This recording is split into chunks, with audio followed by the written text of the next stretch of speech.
देश भर में जब इकोनॉमी में थोड़े धीमेपन और थोड़ी मंदी की बात की जा रही हो, तब अगर आपको एक ऐसी कंपनी मिले जो ये कहे नहीं हम तो और लोगों को एम्प्लॉयमेंट दे रहे हैं, एक ऐसा इन्वेस्टमेंट मिले जो पिछले कई सालों में आपको बोनस देता हो और वो बोनस किसी भी हालत में कम ना होता हो, एक ऐसा दोस्त मिले जो जिंदगी के साथ भी और जिंदगी के बाद भी आपके साथ रहे। जी हां, हम बात कर रहे हैं देश की सबसे बड़ी insurance company LIC of India की। और आज LIC के MD विपिन आनंद साहब हमारे साथ कार्यक्रम में शामिल हो रहे हैं।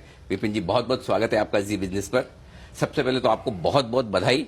जो मैं आंकड़े पढ़ रहा था, पिछले साल के मुकाबले में इस साल LIC ने फिर से मार्केट शेयर में बहुत बढ़ोतरी की है। धन्यवाद अनिल जी। अभी इस साल का काम हमारा बहुत अच्छा शुरू हुआ है और साल की शुरुआत से ही हम अपने मार्केट शेयर में लगातार वृद्धि करते आए हैं और आज लगभग 6% हमारा मार्केट शेयर जो है वो पिछले साल से बेहतर है। क्या बात। और हर मानक के ऊपर हमारा काम पिछले साल से बेहतर चल रहा है, तो उम्मीद ये है कि ये साल LIC के लिए एक और चमकता हुआ साल हो। चलिए, बहुत बढ़िया। आपकी लीडरशिप में मैं उम्मीद करता हूं कि LIC और ज्यादा बेहतर प्रदर्शन करे। लेकिन हाँ, मैं शुरुआत क्योंकि बिजनेस चैनल थोड़ा मार्केट की सवालों से आपके साथ करूंगा। आमतौर पर LIC की जरूरत बाजार को सबसे ज्यादा तब पड़ती है जबकि बाजार बहुत गिर रहा और LIC आए खरीदे। लेकिन इस वक्त बाजार एकदम लाइफ टाइम हाई के नजदीक है, तो LIC की मार्केट को लेकर क्या स्ट्रेटेजी है? आप खरीद रहे हैं, बेच रहे हैं? देखिए, एक बात थोड़ा सा पहले मैं स्पष्ट करना चाहूंगा, क्योंकि जब भी हम LIC की बात करते हैं और विशेष तौर पे जब बिजनेस चैनल्स पे बात करते हैं तो इन्वेस्टमेंट की बात ज्यादा होती है। लेकिन मैं इस बात को थोड़ा सा जोर देना चाहूंगा कि LIC एक जीवन बीमा कंपनी है और हमारा पहला काम जो है वो अपने देश के जो हमारे नागरिक हैं उनको जीवन बीमा की सुरक्षा प्रदान करना है। इस प्रोसेस में उनके प्रीमियम के माध्यम से बहुत सारा धन हमारे पास आता है और हमारी जिम्मेदारी है कि हम उस धन को सुरक्षित और एक अच्छे रिटर्न वाले इन्वेस्टमेंट्स के अंदर लगाएं, जिससे हम उनको एक अच्छी रिटर्न देने में कामयाब हों। और जो बात आपने पहले कही वही मैं एक बार फिर दोहराना चाहूंगा। कितना भी मार्केट में उतार चढ़ाव आया है, कितना भी जो हमारे देश का इन्वेस्टमेंट क्लाइमेट है उसमें चेंज आया हो, लेकिन पिछले 10 साल से लगातार LIC ने अपने बोनस को मेंटेन रखा है।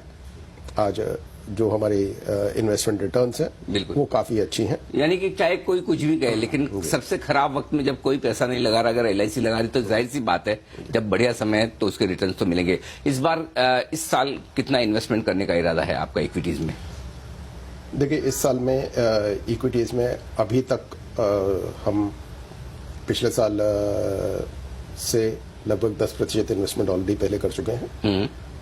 पिछले साल 68,000 करोड़ का हमने कुल इन्वेस्टमेंट इक्विटीज में किया था, तो उम्मीद है कि शायद इससे ज्यादा ही होगा। और नव व्यवसाय अगर अच्छा चलता है, हमारी आमदनी बढ़ती है, प्रीमियम इनकम बढ़ती है, तो हमारे पास ज्यादा फंड्स रहते हैं मार्केट में इन्वेस्ट करने के लिए। मुझे उम्मीद है कि निश्चित रूप से पिछले साल के बराबर या उससे ज्यादा करने के लिए हम लोग सफल होंगे उससे इन्वेस्ट। एक सवाल मेरे मन में हमेशा आता है कि LIC इतना बड़ा इन्वेस्टर है, कई सारी कंपनियां हैं जहां आपकी जो शेयर होल्डिंग है, स्टेक है, वो परसेंटेज में है, लेकिन कभी भी LIC जनरली एक्टिव मैनेजमेंट में नहीं आता। तो क्या कुछ ऐसी स्ट्रेटेजी है कि हम सिर्फ फाइनेंशियल इन्वेस्टर बने रहेंगे? देखिए, हमारी जो स्पेशलाइजेशन है वो फाइनेंस के क्षेत्र में है, इंश्योरेंस के क्षेत्र में है। जिन कंपनीज में हम लोग इन्वेस्ट करते हैं वो कई तकनीकी कंपनीज हैं या अदरवाइज अलग अलग तरह की कंपनी हैं। तो उन कंपनियों के जो बोर्ड है, उन बोर्ड में पहली बात तो ये है कि जो भी उस कंपनी के उच्च अधिकारी हैं, चेयरमैन हैं, मैनेजिंग डायरेक्टर हैं, अन्य डायरेक्टर्स वगैरह हैं, वो सब लोग प्रोफेशनल्स हैं। बोर्ड के ऊपर बहुत सारे लोग ऐसे हैं कि जिन लोगों को उस विशेष क्षेत्र में महारत हासिल है। इसलिए रोजमर्रा के काम में दखल देना मेरे ख्याल से हमारे लिए उचित भी नहीं होगा। जिन कंपनीज में हमारा इन्वेस्टमेंट ज्यादा है उन कंपनीज में हमारे नॉमिनी डायरेक्टर रहते हैं और नॉमिनी डायरेक्टर्स मुख्य रूप से 2 चीजों का ध्यान रखते हैं। एक तो ये है कि जो LIC के पॉलिसी धारकों का पैसा उसमें लगा है वो ये ध्यान रखेंगे कि वो पैसा सुरक्षित रहे, सही तरीके से आगे चले, और दूसरा कॉर्पोरेट गवर्नेंस इश्यूज जो हैं उनके ऊपर वो नजर रखें। लेकिन एक LIC को लेकर जब भी बात होती तो लोगों के मन में एक सवाल जरूर आता है कि देश की इतनी बेहतरीन कंपनी है, सबसे बड़ी इंश्योरेंस कंपनी है, उस सेक्टर की कंपनी है जहां जबरदस्त ग्रोथ है, इसकी लिस्टिंग क्यों नहीं? तो LIC अपनी लिस्टिंग के बारे में क्या सोचती है? देखिए, इस बारे में मेरा एक बहुत भिन्न मत है जी। बहुत बार हम लोग इस देश के अंदर परिचर्चा करते हैं कि पब्लिक सेक्टर ज्यादा अच्छा है या प्राइवेट सेक्टर ज्यादा अच्छा है। राइट।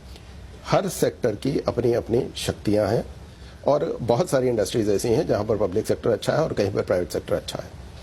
तो मैं LIC को पब्लिक सेक्टर के सफलता के एक तरह से एक मापदंड के तौर पर पोल स्टार, एक ध्रुव तारे की तरह से देखता हूं क्या बात कि अगर किसी को ये देखना है कि पब्लिक सेक्टर में क्या अच्छा हो सकता है तो वो LIC को सामने रख के चले। इसलिए ये आवश्यक नहीं कि इसके लिए कोई लिस्टिंग हो। जहां तक बहुत बार ये बात आती है कि अगर लिस्टिंग होगी तो कॉर्पोरेट गवर्नेंस बेहतर होगा, ज्यादा ट्रांसपेरेंसी होगी, लेकिन मेरा मानना यह है कि पब्लिक सेक्टर में ज्यादा ट्रांसपेरेंसी है, क्योंकि हमारे ऊपर वो सारे नियम लागू हैं जो किसी भी प्राइवेट कंपनी के ऊपर लागू हैं, और इसके अलावा बहुत सारे जो सरकारी चीजें हैं, जो CVC है, RTI एक्ट है, इस तरह की बहुत सारी चीजें जो प्राइवेट कंपनीज के ऊपर लागू नहीं होती वो भी हमारे ऊपर लागू हैं। इसलिए हम ज्यादा स्क्रूटिनी के अंदर में रहते हैं और शायद इसी का कारण है कि आज भी हम उसी शक्ति के साथ अपने स्थान के ऊपर बने हुए हैं। प्राइवेट कंपनियां आती हैं जाती हैं, LIC वहीं की वहीं।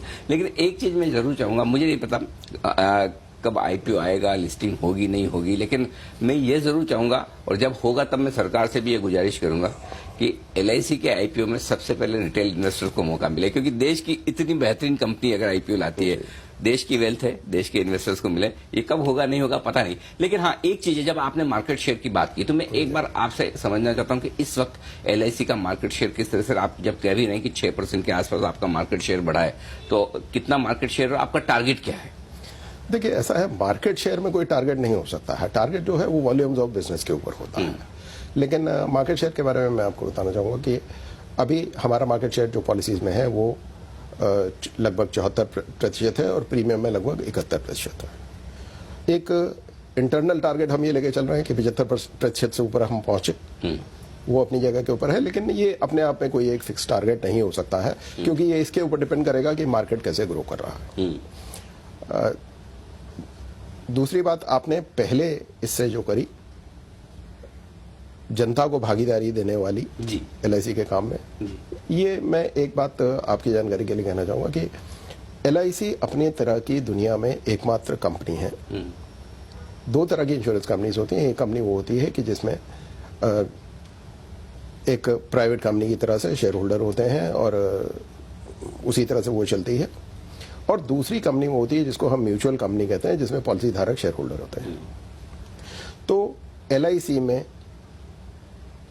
जिस तरह से अगर कहा जाए तो कहने के लिए हमारा एकमात्र शेयर होल्डर भारत सरकार है, लेकिन दूसरी तरफ इसी तरह से हमारे जितने आज की तारीख में 30 करोड़ पॉलिसी धारक है वो भी शेयर होल्डर है, क्योंकि जितना भी निवेश हम कर रहे हैं उसमें उनकी भागीदारी है। तो एक तरह से हम ऑलरेडी पब्लिक के साथ ही हम पब्लिक की ही कंपनी है। हाँ। क्योंकि सरकार शेयरधारक है LIC की, और LIC के पास शायद ही कोई ऐसी सरकारी कंपनी होगी जिसकी स्टेक ना हो। ढेर सारी सरकारी कंपनियों की स्टेक है, और अभी तो सरकारी कंपनियों के डाइवेस्टमेंट और सरकारी कंपनियों में जो एक्शन है वो जबरदस्त दिख भी रहा है। तो क्या LIC भी अपनी कोई स्ट्रेटेजी में बदलाव कर रही है, जो आप पैसा सरकारी कंपनियों के शेयरों में लगाते हैं? क्या किसी तरह की पोर्टफोलियो में आप चर्निंग कर रहे हैं? देखिए, एक बात यह है कि जब हम इन्वेस्टमेंट की बात करते हैं तो हमारी अधिकतर इन्वेस्टमेंट गवर्नमेंट सिक्योरिटीज में है। गवर्नमेंट सिक्योरिटीज में है, ये स्टेट डिपॉजिट SDLs में है जी। जो बाकी पैसा बचा है वो इक्विटी मार्केट के अंदर है। तो पहली बात यह है कि जहां तक कुल धन का सवाल है उसका एक छोटा हिस्सा ही शेयर मार्केट के अंदर है, चाहे वो प्राइवेट सेक्टर में हो चाहे वो पब्लिक सेक्टर में हो जी। और उसमें भी अगर पब्लिक सेक्टर में हमारा इन्वेस्टमेंट है तो अगर आप ये देखिए कि हिंदुस्तान में पब्लिक सेक्टर आज इतना बड़ा है कि अगर आप BSE इंडेक्स देखेंगे या NSE इंडेक्स भी देखेंगे तो उसमें बहुत सारी बड़ी बड़ी कंपनी पब्लिक सेक्टर की है, उनका अपना वजन ही इंडेक्स के अंदर काफी है। इसलिए अगर ये कहीं पर भ्रांति होती है कि LIC का बहुत ज्यादा इन्वेस्टमेंट पब्लिक सेक्टर के अंदर है, तो ऐसा नहीं है, वो उस प्रोपोर्शन में ही है। और हाल ही का एक बड़ा बहुचर्चित एक्विजिशन LIC का आईडीबीआई बैंक भी जो आपने किया है। मैं ये जानना चाहता हूँ क्या वाकई में एलआईसी के लिए कभी ये फायदे का सौदा होगा, ये इन्वेस्टमेंट जो आईडीबीआई बैंक में पैसा लगाया है? और दूसरा ये कि जाहिर सी बात है आपको भी स्टेक तो कम करनी होगी, जो आरबीआई की गाइडलाइंस है, इसको लेकर क्या प्लान्स हैं? इंश्योरेंस के क्षेत्र में पूरे विश्व के स्तर पे बैंकों का एक महत्वपूर्ण योगदान है इंश्योरेंस डिस्ट्रीब्यूशन में। उनके अपना एक बहुत बड़ा कस्टमर बेस होता है और सब जगह इंश्योरेंस कंपनीज इसका फायदा उठाते हैं अपने उसको करने के लिए। बहुत प्रयास करने के बाद भी कई अलग अलग स्ट्रेटजीज अडॉप्ट करने के बाद भी हमारा किसी बैंक से इस तरह का अभी तक संबंध नहीं हो पाया था कि वो हमारे प्रोडक्ट को बहुत एग्रेसिवली सेल करें। और बीच में हमने ये भी प्रयास किया कि हमको बैंकिंग लाइसेंस वगैरह मिले, लेकिन वो नहीं हुआ। तो आईडीबीआई बैंक के माध्यम से एक अपॉर्चुनिटी हमारे सामने आई। हम ये भी मानते हैं कि ये अपॉर्चुनिटी हमेशा के लिए नहीं है, क्योंकि जैसा आपने कहा कि अल्टीमेटली तो इसमें डिसइन्वेस्टमेंट हमको करना ही होगा। लेकिन ये एक अपॉर्चुनिटी थी कि बैंक को भी आवश्यकता थी और हमको भी एक बैंक की आवश्यकता थी। तो कम से कम एक अंतरिम समय के लिए इस अपॉर्चुनिटी को भुनाने के लिए हमने आईडीबीआई बैंक के अंदर इन्वेस्ट किया। और वही बात है, हमारे साथ कोई ऐसा जरूरी नहीं है कि हम 2 साल 3 साल 4 साल के अंदर हमको आना ही है। और जिस तरह की स्थिति बैंक में थी उसको टर्न अराउंड करने में थोड़ा सा समय तो लगेगा, लेकिन अभी भी बैंक की स्थिति में काफी सुधार हुआ है।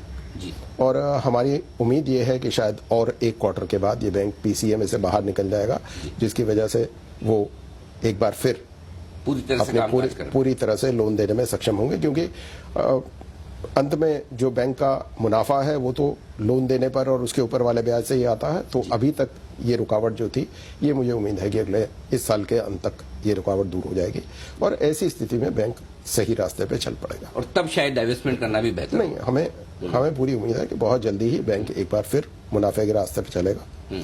और डाइवेस्टमेंट के बारे में कोई बहुत इस तरह का प्रेशर नहीं है कि तुरंत ही हमको 2 साल या 3 साल में करना है। और हमें पूरी उम्मीद है कि जो आईआरडीए और आरबीआई के इस बारे में दिशा निर्देश होंगे, उस निर्धारित समय के अंदर अंदर हम इस विनिवेश को पूरा करने में सफल होंगे। बिल्कुल विपिन जी, ये लेकिन हमें पूरी उम्मीद है कि जैसा हमारी बाकी सब अधिकतर इन्वेस्टमेंट्स के साथ होता है, आईडीबीआई बैंक भी अल्टीमेटली एक अच्छा मुनाफा देगा, क्योंकि ये एक सशक्त संस्था है। बीच में एक परिवर्तन उसमें हुआ कि एक डेवलपमेंट फाइनेंस इंस्टीट्यूशन से वो बैंक में परिवर्तित हुआ। जो काम शायद पूरी तरह से नहीं हो पाया था, उसको पूरा करने की जिम्मेदारी अब आज के वर्तमान बोर्ड और उस मैनेजमेंट के ऊपर है। लेकिन बैंक बहुत तेजी से होलसेल बिजनेस से रिटेल बिजनेस की तरफ बढ़ रहा है। एक बार रिटेल बिजनेस के अंदर वो अपना पैर जमा लेंगे। एक बहुत अच्छा स्प्रेड उनका है, 1800 शाखाएं पूरे हिंदुस्तान में है जी। बहुत अच्छा स्टाफ उनके पास है, काफी यंग और डायनामिक लोग हैं। मुझे पूरी उम्मीद है कि बहुत जल्दी ही ये बैंक प्रॉफिट के राह पे होगा और हमारे पॉलिसी धारक भी इसके फायदा। मैं आपको यकीन से कह सकता हूं कि आपका ये स्टेटमेंट आईडीबीआई बैंक के शेयर होल्डर्स के लिए बहुत बड़ा कॉन्फिडेंस बढ़ाने वाला साबित होगा कि बैंक जल्दी प्रॉफिट में होगा, जल्दी पीसीए से बाहर होगा और अच्छा काम करेगा। अब मैं आपकी कुछ इंश्योरेंस बिजनेस पर आना चाहता हूँ, कुछ पॉलिसी से रिलेटेड बात करना चाहता हूँ। आमतौर पर लोग मानते कि टर्म इंश्योरेंस जो वाकई में बेसिक इंश्योरेंस है, वो एलआईसी उस मामले में थोड़ा पीछे है। अभी हाल ही में मैंने सुना है कि आपने कुछ ऑनलाइन टर्म इंश्योरेंस भी शुरू किए हैं। इस फील्ड को, इस पर्टिकुलर टर्म इंश्योरेंस को आप किस तरह से टारगेट कर रहे हैं? देखिए, ऐसा है, एक तो मुझे लगता है कि जनता को या खासतौर पे जो लोग ज्यादा फाइनेंस के बारे में जागरूक रहते हैं, उनको इस पर्टिकुलर क्षेत्र में एलआईसी के काम के बारे में पूरी जानकारी कम पता है। हम पिछले 50 सालों से अधिक से टर्म इंश्योरेंस बेच रहे हैं और आज भी 23 प्राइवेट कंपनियों के बहुत एक तरह से एग्रेसिव मार्केटिंग कैंपेन्स के बाद भी टर्म इंश्योरेंस के क्षेत्र में हमारी कुल पॉलिसी बाकी सब कंपनी की कुल पॉलिसी से ज्यादा। विशेष तौर पे हमारे जो 2 नए प्रोडक्ट्स आए हैं, जीवन अमर जो कि एक ऑफलाइन प्रोडक्ट है जो एजेंट और शाखाओं के माध्यम से खरीदा जा सकता है, और दूसरा टेकटर्म जो ऑनलाइन प्रोडक्ट है जो एलआईसी की वेबसाइट के ऊपर जाके जो हमारे खासतौर पे नई पीढ़ी के ग्राहक हैं उनके लिए ये सुविधा दी गई है कि वो ऑनलाइन जाके उसको परचेज कर सकते हैं। इन दोनों प्रोडक्ट्स में ही बहुत अच्छे फीचर्स हैं और बहुत कॉम्पिटिटिव प्रीमियम रेट्स हैं, जिसकी वजह से हमें पूरी उम्मीद है कि इस क्षेत्र में काफी तेजी से बढ़ावा लगता है। ये प्रोडक्ट मुझे भी देखना पड़ेगा बिल्कुल। लेकिन एक चीज और है जो मिसिंग है एलआईसी, यूलिप्स। आप क्यों नहीं बेचते सर? देखिए, ऐसा है कि यूलिप के क्षेत्र में एलआईसी ने बहुत अच्छा काम किया, और यूलिप लोग शायद जानते नहीं है, यूलिप को इस देश में लाने वाले भी हम ही थे जी। सबसे पहली पॉलिसी हमने बीमा प्लस लॉन्च करी थी सन 2001 या 2002 के समय में, ऑलमोस्ट प्राइवेटाइजेशन के तुरंत बाद। और इससे पहले भी एलआईसी म्यूचुअल फंड में एक प्लान हुआ करता था जो यूलिप था। तो ये प्रोडक्ट हमारे लिए नया नहीं है, लेकिन हमने बहुत एग्रेसिवली इसको सेल इसलिए करना बंद कर दिया क्योंकि हमको ये महसूस हुआ कि जो हमारी ग्राहक हैं, हमारे ग्राहक देश के हर कोने में फैले हुए हैं, हर तबके से आते हैं, और हर व्यक्ति के एक तरह से एक फाइनेंशियल जानकारी का स्तर बराबर नहीं होता। तो हर किसी के लिए ये समझना और उसको सही तरीके से उपयोग करना शायद संभव नहीं था। लेकिन पिछले 10 वर्षों में, यहाँ पर मैं म्यूचुअल फंड वालों का धन्यवाद देना चाहूँगा, उनकी वजह से और सिप की वजह से बहुत अच्छी प्रगति इस क्षेत्र में हुई है कि आज अधिकतर भारतीय जनता इस बारे में जानते हैं। तो हम ये समझते हैं कि ये सही समय है, और बहुत ही जल्दी हमारे 2 प्रोडक्ट ऑलमोस्ट अप्रूवल स्टेज के ऊपर हैं IRDA में, एक सिंगल प्रीमियम और एक नॉन सिंगल प्रीमियम प्रोडक्ट। ये दोनों प्रोडक्ट बहुत जल्दी ही हम लॉन्च करने जा रहे हैं। अच्छा, आने वाले हैं? बिल्कुल। क्या बात है। और देखिए, हो सकता है इसी महीने में आ जाए। चलिए, बहुत बढ़िया इंतजार है। ऐसा भी हो सकता है। लेकिन तो हमें पूरी उम्मीद है कि उसके साथ एक बार फिर हम दोबारा पूरे जोर के साथ। लेकिन सर, कुछ प्रोडक्ट आप नए ला रहे हैं, लेकिन कुछ प्रोडक्ट बंद करने का चक्कर चल रहा है। इस पे मैं आपसे जानना चाहता हूं, क्योंकि IRDA की गाइडलाइंस कुछ रिवाइज हुई है और उससे लोग थोड़े से डरे हुए हैं आपके पॉलिसी होल्डर्स की, जो ज्यादा रिटर्न देने वाली आपकी पॉलिसीज हैं, कि आप दिसंबर से उनको बंद तो नहीं कर देंगे? देखिए, ऐसा है कि एक तो किसी पॉलिसी में रिटर्न कम ज्यादा नहीं होता, क्योंकि जो बेसिक अंडरलाइंग फैक्टर्स होते हैं इसके लिए, कि प्रीमियम जिस तरह से कैलकुलेट किया जाता है और बोनस कैलकुलेट किया जाता है, उसमें मूल रूप से 3 चीजें होती हैं। पहली चीज ये है कि मॉर्टेलिटी का या जीवन बीमा का प्रीमियम कितना आवश्यक है रिस्क कवर करने के लिए। उसके साथ में ये है कि आज और भविष्य की जो ब्याज की दरें हैं वो किस दिशा में जाएंगी, और तीसरा ये है कि हमारे खर्चे कितने हैं। एलआईसी ने अपने खर्चों के ऊपर पूरी तरह से कंट्रोल रखा हुआ है, जिसकी वजह से हम अपने बोनस इतने सालों में मेंटेन कर पा रहे हैं। लेकिन जब सारी योजनाओं में यही फैक्टर लेके चला जाएगा, तो किसी भी योजना में ग्राहक को लाभ कम ज्यादा नहीं होता। सिर्फ ये होता है कि हर ग्राहक की आवश्यकताएं भिन्न होती हैं, और उन आवश्यकताओं को पूरा करने के लिए भिन्न भिन्न तरह के प्रोडक्ट्स की आवश्यकता होती है। तो उनकी जरूरत को कौन सा प्रोडक्ट ज्यादा सूट कर रहा है, ये देखकर ग्राहक को खरीदना चाहिए। जहां तक बात रही बंद होने की, तो मैं इस बात का आश्वासन दिलाना चाहूंगा कि शायद 1-2 प्रोडक्ट्स को छोड़ के कोई भी प्रोडक्ट बंद नहीं होगा। एक उसके बीच में कहीं पर एक क्षणिक व्यवधान हो सकता है, क्योंकि रेगुलेशन में चेंज आई है, और उस रेगुलेशन के हिसाब से हमें अपने प्रोडक्ट्स को कुछ चेंज करना पड़ेगा। उनका सारा पॉलिसी बॉन्ड और जो पब्लिसिटी लिटरेचर वगैरह है उसको चेंज करना पड़ेगा, जो टेबल्स वगैरह हैं उनको चेंज करना पड़ेगा। तो इसमें थोड़ा सा समय कुछ लग सकता है, लेकिन फिर भी 30 नवंबर से ये लागू होना है। हमारी उम्मीद ये है कि 1 दिसंबर से ही हमारे पास ग्राहकों के पास जाने के लिए काफी प्रोडक्ट्स मौजूद होंगे, और उसमें जैसा आपने कहा कि ज्यादा मुनाफे वाले नहीं, लेकिन जो सबसे ज्यादा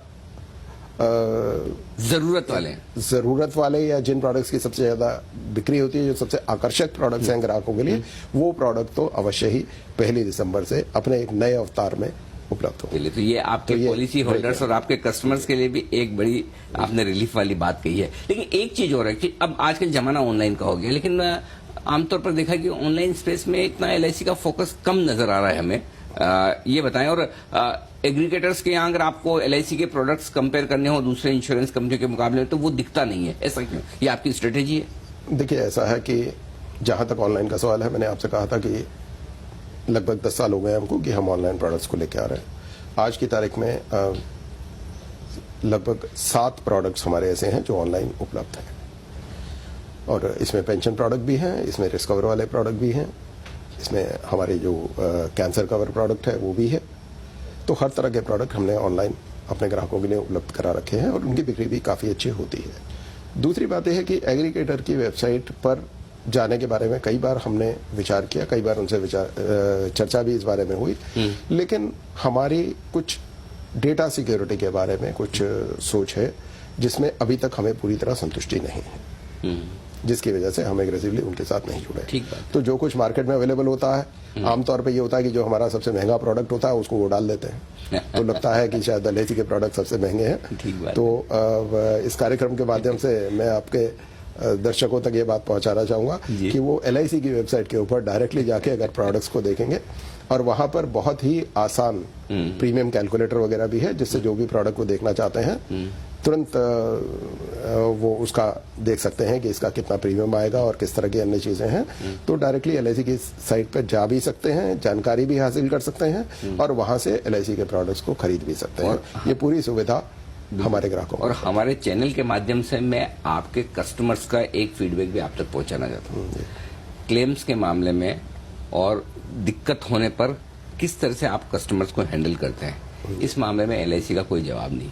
ये फीडबैक हमें हर प्लेटफॉर्म पर मिलता है कि अगर वाकई में कहीं क्लेम सेटलमेंट का मामला हो तो सबसे ज्यादा कंफर्ट LIC का। मैं उम्मीद करता हूँ ये कंफर्ट हमेशा बना रहे। लेकिन एक सवाल और आपसे विपिन जी, वो ये कि इरादा है प्रधानमंत्री का कि $5 ट्रिलियन की इकोनॉमी बनाई जाए, और एकमात्र मेरे ख्याल से इस वक्त ये सेक्टर है इंश्योरेंस जो इतना जबरदस्त ग्रो कर रहा है।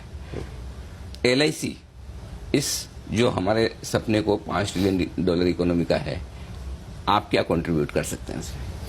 देखिए, मैं ये मानता हूं कि अगर इस $5 ट्रिलियन के सपने को हमको पूरा करना है तो ये बीमा क्षेत्र और विशेष तौर पर जीवन बीमा क्षेत्र को साथ लिए बिना पूरा नहीं हो सकता। जो हमारी सरकार है वो इस बारे में बहुत सजग है। उन्होंने अपने पहले 5 वर्षों में ये लक्ष्य लिया था कि हर घर में एक बैंक खाता होना चाहिए, और जो मेरी समझ है उसके अनुसार जो उनका जो दूसरा टेन्योर है उसका लक्ष्य ये है कि हर घर में बीमा होना चाहिए। क्या बात है। तो इसमें अगर हम साथ मिलकर चलें और अगर थोड़ी सी हमें कहीं पर छूट मिले टैक्स के माध्यम में या रेगुलेशंस वगैरह के माध्यम में, तो ये सेगमेंट कम से कम 50 लाख और लोगों को डायरेक्ट रोजगार दे सकता है एजेंसी के माध्यम से।